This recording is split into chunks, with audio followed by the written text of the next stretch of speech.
હવે તમે જોજો, જરા સાંભળજો, ધ્યાન દેજો, કેવી કેવી માંગણીઓ કરે છે.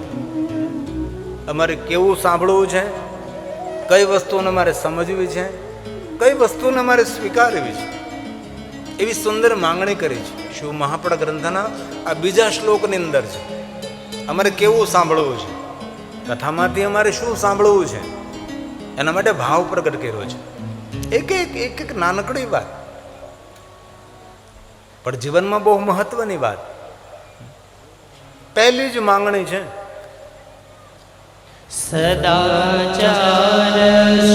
અમે સૌ બ્રહ્મચારી નહીં બની શકીએ, પણ સદાચારી જરૂર બની શકીએ છીએ.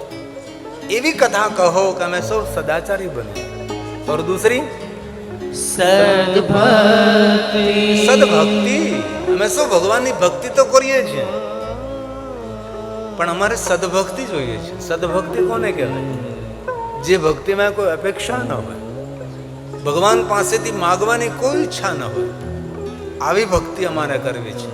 બિન શરતી શરણાગતિ, એવી અમારે ભક્તિ કરવી છે. આપણે સૌ ભક્તિ તો કરીએ છીએ. શા માટે? લાલચા માટે, કોઈને કોઈ કામનાની પૂર્તિ માટે, કોઈ મન ઈચ્છા પૂર્તિ કરવા માટે. દુનિયા આખી ભક્તિ કરે છે ને આપણે તો સૌના ઘરમાં ભગવાનના મંદિરો છે. રોજ સવાર સાંજ ભગવાનને દીવાબત્તી કરીએ છીએ, રોજ સવાર સાંજ ભગવાનની વંદના કરીએ છીએ, દિવાળી જઈએ છીએ, શિવાલય જઈએ છીએ, તીર્થયાત્રા કરીએ છીએ, યજ્ઞ કરીએ છીએ, પૂજા કરીએ છીએ, કથા સાંભળીએ છીએ. પણ એ ભક્તિમાં આપણે કોઈ મનની ઈચ્છાઓ રહેલી છે, તમને કંઈ મળે, બસ અમારી માંગણી પૂરી થાય, અમે જે કહીએ એ બધું થવું જોઈએ.